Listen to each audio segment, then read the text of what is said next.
everybody, how you doing? My name is Dave, and everybody knows what to call me by now, or should. Hey, so I've been watching everybody's studio tour on Doug Wood's The Sound Test Room Patreon page, and I thought that I would do my very own. Now, I did one of these as one of my first videos, and frankly, it kind of sucked.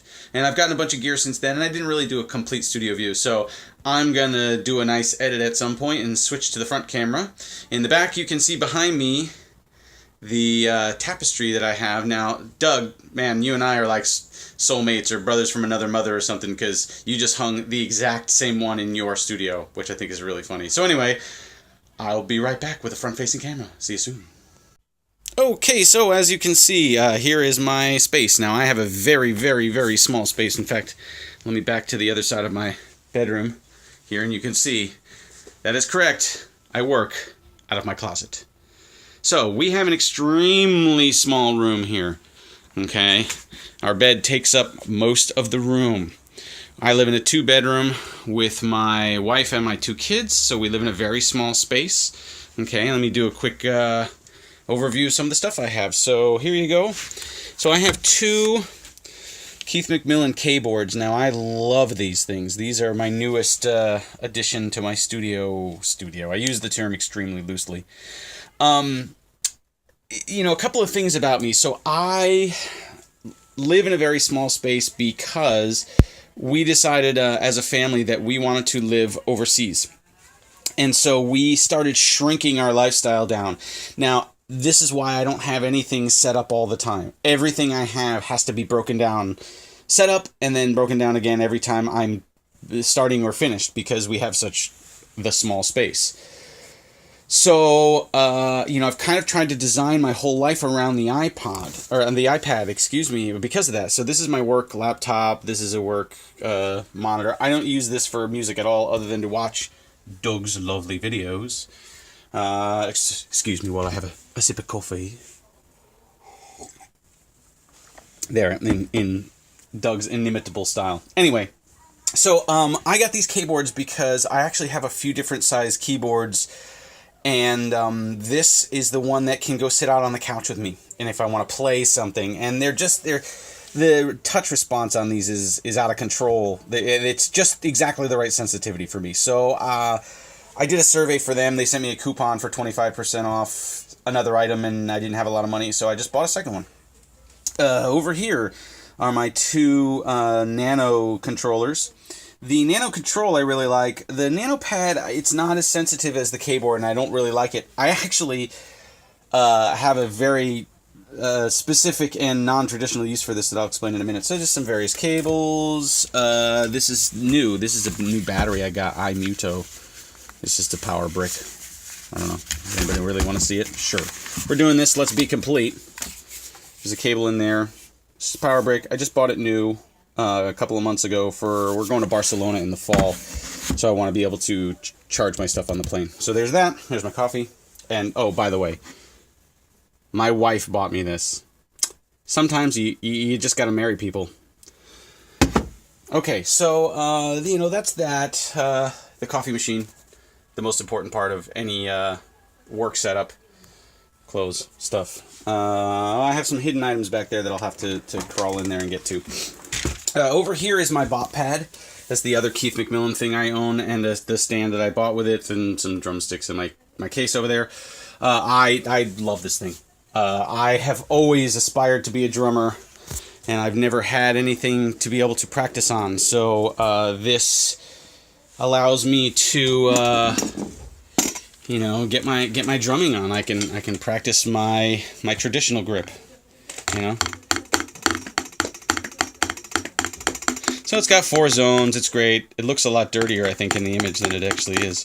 But I love this thing. It's got 4 quadrants. You can, you know, do MIDI CC controls from like the radius, from the pressure. You can have 4 different tones. It's awesome. It's awesome. It totally gives me everything I want for that. So normally this is actually folded up in the corner in the bop pad. So there. You know, more drumsticks, drum practice pad, cables, shenanigans, books, more cables, something my son made for me for Father's Day, It says, "Dad, you're the greatest," or something like that, and it's totally wonderful. It's not hiding on purpose. Okay, so here's some of the things that I didn't do last time. So I am primarily a bass player. That's my main instrument as a musician. So here's the first one that I have. This is my Mustang. It's a Fender Pawn Shop Mustang bass. This is my secondary bass. This is my backup. This is my one-purpose thing. The thing about this bass is it has one sound, and that's awesome. It sounds awesome for what it does, and I deliberately purchased it for that reason, because it had only one sound. The other thing is I bought the one that had the humbucker in the middle. Traditionally, people have always commented that the Mustang bass's split humbucking pickup is basically a smaller version of the one on the Fender Precision bass, and it always sounded kind of wimpy. So I really like that this sort of solved a bunch of problems with a lot of bass guitars. A lot of basses with humbucking pickups have them way up here by the neck, and when you place the pickup here on a bass, it tends to be really, really muddy. So I really like that they put the pickup, the humbucker, in the Precision pickup spot, so it sounds very much like a Precision in that way, but it's a short scale, and it just looks cool. I mean, the pearloid, the sunburst, the whole thing, it looks vintage, and it's only like 2 years old. So I love this thing. She's small. Doesn't have a name yet. My son wants to call her Sunburst, but not quite sure about that. So there's that. So that's the first bass. Second bass over here is my main instrument. This is the one that I will grab, when in doubt. I grabbed this instrument. So give me a second to pull this out of the case here. Maybe I'll do some nice editing so we don't have to deal with all my shenanigans. So, okay, so this is my main bass. This is my Fender Precision bass. Now, I've done a lot of work to this. I've customized this a lot. This was an inexpensive bass, and I bought it for about $175. It is a made in Japan Precision, made mid-80s. It's an E series for those Fender nerds out there. These are actually highly regarded in the bass community.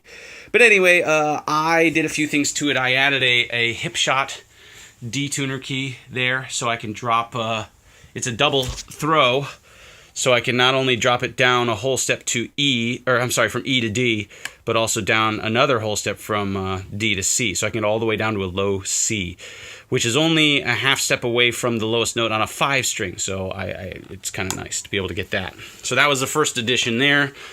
I changed out the pickups. These are Bill Lawrence designed Wild, W-I-L-D-E pickups. I like them because he has, instead of 4 poles per each split pickup, he has 5, so it kind of spreads across the strings a little more evenly. And then I wanted to add a jazz pickup because I wanted a little more versatility out of this bass. One pickup just didn't give me enough range of tones. I'm a big believer in having one instrument that can do everything and just bring in the one instrument with you. So then there's the Badass Bridge that I added. I'll talk about this thing in a second. The Badass Bridge, I had one on a previous bass that I owned. The sustain that it added was incredible, so I chose to do this. For the pickups, instead of adding another knob and drilling into the side of the bass, I wanted to do it as little cutting into the wood as I could, so I split it here. I did a stacked knob, so I get the top is the front pickup, the bottom is this pickup, and this is just tone. It's still a passive bass. Now this is called a bass mute. Okay, so on the original Fender Precision basses and jazz basses from the 50s and 60s, they actually had covers that went over the bridge and the pickups because, this sort of naked look was undesirable at the time, or so Fender, the company that made it, thought. But underneath the bridge cover, there were actually pieces of foam that would rest on the strings, and they kind of muted the sound a little bit, so I don't know how much you're going to be here, but... So I pulled it real hard there. Now if I push this in, see how it kind of drops the sustain off, makes it decay faster. that's sort of the classic sound of those old Motown recordings and things from that era. So what I like about this is that you can flip it on and you can flip it off, and you can flip it on with various pressures. So this is completely off.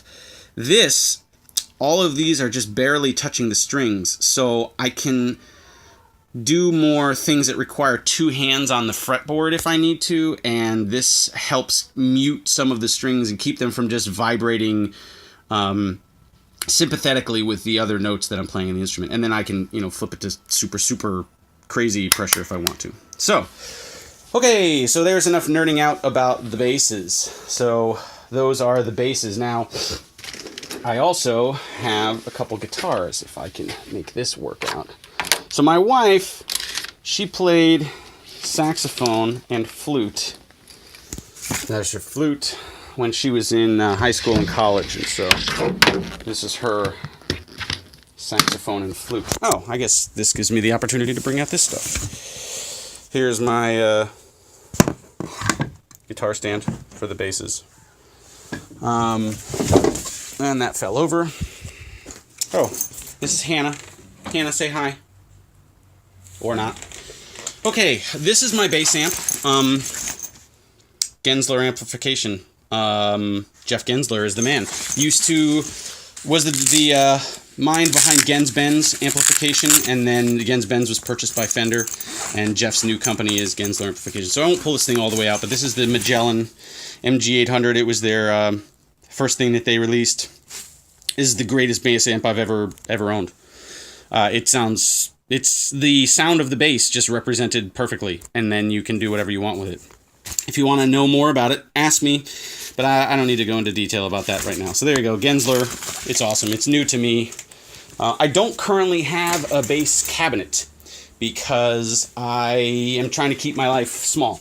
So I didn't want to purchase a big box, which is essentially what a cabinet is. I think my cat may have to move at some point. Yep. Hannah, gotta move. Okay, so here is my electric guitar. I won't take it out of the case, but it's a Gibson SG. It's not a Epiphone SG, it's a Gibson for all you nerds who care. I am one, so, I'm with you. This is the matte finish, the walnut. I got this in trade from somebody. And frankly, I got the way better version of it. So I just put the traditional knobs on there. I pushed the pickup covers on there so it looked a little bit more vintage. I love the hell out of this guitar. It's fantastic. I don't ever need another electric, unless I were to buy a Strat or a Tele, I guess, to get the other side of the equation. So that's the electric. I don't know. It's like a 2015 or 2012. I don't know. It's relatively recent. All right, so I was a jackass, and I accidentally hung up on the video. So, all right, so here's the acoustic. And you can see what a pain in the butt it is for me to pull all this stuff out every time. But that's the way it goes. When I finally get to Europe, it'll have all been worth it. Okay, so this was my pride and joy for a very, very long time. This is my Martin 0015. A couple of Shub capos on the top. I was a was a singer-songwriter for a long time. Here's a Fishman Rare Earth pickup. You can see right there. 0015. It's a solid mahogany guitar. It's all mahogany, and it sounds like $1 million. So, yeah, amazing instrument. That's what I do all my acoustic work with. Okay, so I think that's that for the guitars. Then here, let's see, I've got an iRig Keys 37 Pro. I use that all the time. I have a friendly Swede stylus. Here's my iPad Pro 12.9 inch, and there's me. I love the 12.9. I'm so glad I went for the extra screen real estate. It was so worth it. And then here's the bag of doom. This is where I keep the rest of everything. So we'll just kind of go through this quickly. Here's a Anchor USB hub, powered USB hub, and the appropriate adapter. And I think this is just a pocket full of cables. Yeah, this is all just micro USB and mini USB and all that. Yeah, there's a thing for my expression pedal.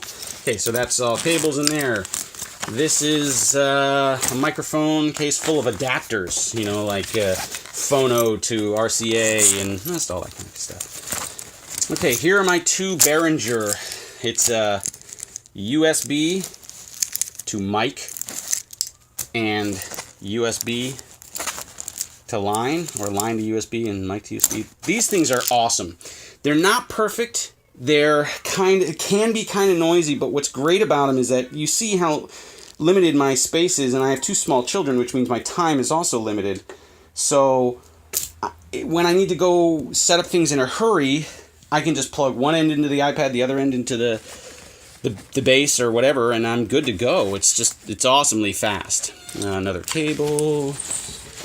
Here's a headphone extension. Oh, I've got headphones in the other room. I've got Status Audio CB1s, which I really like. Here's a harmonica brace for when I want to play harmonica with my guitar. And let's see, a Moog expression pedal that I can plug into one of my keyboards if I need to.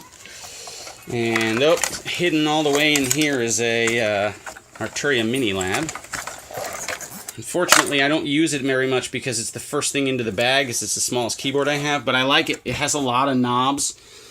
And I have a little desktop mic stand for that. I have the sustain pedal. Okay, so that's... Oh, and then I have a couple of microphones in here. I have a Shure SM57 and an SM58. And, yeah, so... That's pretty much that. I've got... here's the shirt because I was hot and I took off. You know, that's pretty much my stuff. Let's take a quick... You know, there's the base cases. So what's beautiful about this house is that it's a two-family, and we're renting the smaller side. But in the larger side, over that direction, behind that wall, and my best friend. And so his parents are my... landlord. So let's see. Whoa, that's a little washed out. All right, hold on. I'm going to do a quick edit here. Here's the door, and you come out here, and here's our backyard. So we're still working on this. We found a futon across the street that was in really good shape, so we're going to uncover it once the rain stops, and that'll turn that into our outside summer thing. But yeah, my wife's working on the yard. So we have a nice little area here. Welcome to sunny California, everybody. My wife's been working on the garden, and over here on the other side of the shed, she's making a teepee. She's going to grow some sweet peas and stuff up for the kids, and there's all the garbage that's in there.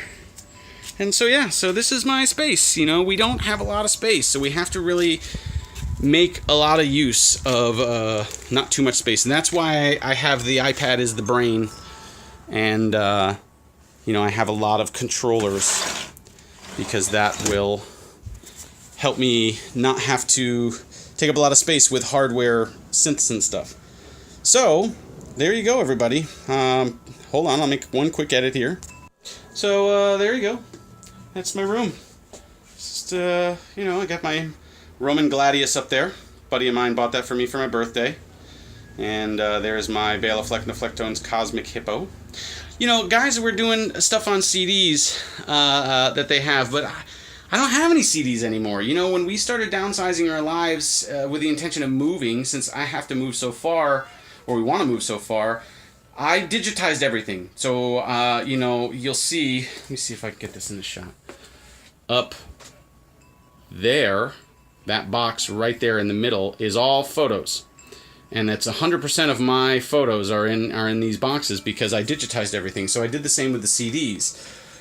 But I don't know, you know, I listen to a lot of everything. In fact, instead of going through what CDs I have a couple of books here that I think would be really cool. So the first one is Beatles recording sessions. Hopefully that comes out straight and not backwards. Maybe I can flip the image. This book, I searched high and low for many, many, many years as it was out of print, and I paid almost $100 for this. But if you ever want to know anything about how the Beatles changed recording, this is it. Brilliant. Goes day by day through every day they were in the studio and talks about everything they did on that day. The other one I got from my dad that I've been looking at this book since I was, I don't know, knee-high to a grasshopper. the album cover album. Now, I'm going to see if I can... This thing is awesome. Hey, just editing in a quick view of these books since I think my camera angle before sucked. So here's the complete Beatles recording sessions. This book is phenomenal. Look, it goes through every day. Thursday, 18 February, 1965. What did they do on that day? Well, you'll have to get the book to find out. But it goes through every day. It talks about what they recorded on that day, who played on the track, what they mixed. You know, it's overly in depth unless you're a nerd, but I'm a nerd, so there you go. That's one book, okay? The other one is this one, which I don't know if it's even in print. This is my father's copy that he had probably since the 70s, the album cover album. And this thing, I mean, everyone who is a vinyl addict is going to recognize most of the covers that are in here. But, I mean, I've been staring at these album covers both in my own father's collection and, oh yeah, the best part. Sorry, not safe for work, ladies and gentlemen. Anyway, it's great. It tells you, you know, lists who the artist is, the year it came out, and it's the size of an LP, so when you get a full page, you really get a look at what it was when it was put out, because you just don't get the same effect as a kid. So this is great for me, because I can actually enjoy the art of the album cover for all of its freakiness, but without having to cart around the LPs. But if you want to know, actually, just quickly, I move this stuff out of my way, I do own LPs. But you know what? This is the sucky thing about living in a small space. You walk out into the hallway, and you walk into our children's room, and you try not to interrupt our children while they're playing. Go about your business. And you look over here. I'm sorry if I kicked you, but over there you go. There is my... hold on a second, Eli. There is my vinyl collection. Isn't it glorious? It's glorious. That's a vinyl collection? I have the album cover album. I went to see the Dead Milkmen in San Francisco. So, yeah, I listened to... Man, I grew up listening to classic rock. So my dad was a big Beatles fan. He really liked Pink Floyd. He really liked Frank Zappa and Emerson, Lake and Palmer and Yes and Deep Purple, but my dad also liked the Beach Boys, so I listened to a lot of classic rock growing up. My love of everything 80s, I mean, I grew up in the 80s, but I gotta be honest, you know, I hated synthwave. Well, they didn't call it synthwave at the time, but I hated new wave and top 40 and all that crap when I was that age. That's what my sister listened to, and you can't like what your sister listens to, because that's just totally uncool. So my sister liked like Duran Duran and all that crap, and I was listening to hair metal. I was Motley Crue and like early Run DMC with the heavy guitars and Poison and Rat and all that. That was my jam at that time. And then that and the classic rock, and then eventually when I got into college is when I started soul searching a bit and started getting into James Brown and funk stuff and Sly and the Family Stone, which led me into old R&B and Otis Redding and the Stax and the Motown and the Muscle Shoals and all that stuff, and that led me more into exploring jazz and acid jazz, like jazz from the 90s, like Medeski, Martin and Wood and Joshua Redman and guys like that, Stanton Moore, Robert Walter, the Grey Boy All-Stars, all that kind of stuff. And, you know, as I got into college, I started to get more into world music and Afrobeat, and I was in a reggae band for 4 years. And, you know, the thing that has most instructed my love of different styles of music has been playing as a guy for hire for all these years. You know, I had to learn all sorts of tunes or styles that I just hated. And, you know, I had to deal with it. And, you know, I found that by learning the tune and how to play it, all of a sudden I liked all sorts of things I wouldn't have liked. I liked, you know, Sheryl Crow and Natalie Imbruglia and all sorts of pop stuff I never would have liked. And now I'm a fan of things like Mario Biondi and, you know, I like Air Supply. What can I say? I mean, there's a cheese aspect of me that I like also. So, I mean, I kind of swing wildly through all sorts of different phases, and that's why, you know, my recorded output, I have stuff that's just all sorts of different genres that I'm just pulling from all of these various influences. And when I get into something, I'm like I'm going to go download every single album they've ever put out kind of guy. So, I mean, I that's what I do. Anyway, I hope you liked the video. I'm sure I've prattled on really long, and you know, I hope you guys got something out of it. Here's the stuff. My bed full of stuff, guitars, controllers. Hopefully all this stuff is going to end up with me in the EU. So, Doug, Colin, I'm coming for you. All right. Thanks everybody for watching. You know, hopefully I'm going to send this to Doug as a preview first, and then I will launch it for real on my own site because, you know, I got to get the double dip out of it. But like the video, subscribe to the channel, subscribe to the Sound Test Room on YouTube. You know, go see Jakob Hawk. Go see, yeah, the other guys. Discord, Tom Webb, all those other guys. Henny. Anyway, talk to you guys soon. Hope you liked the video. Peace.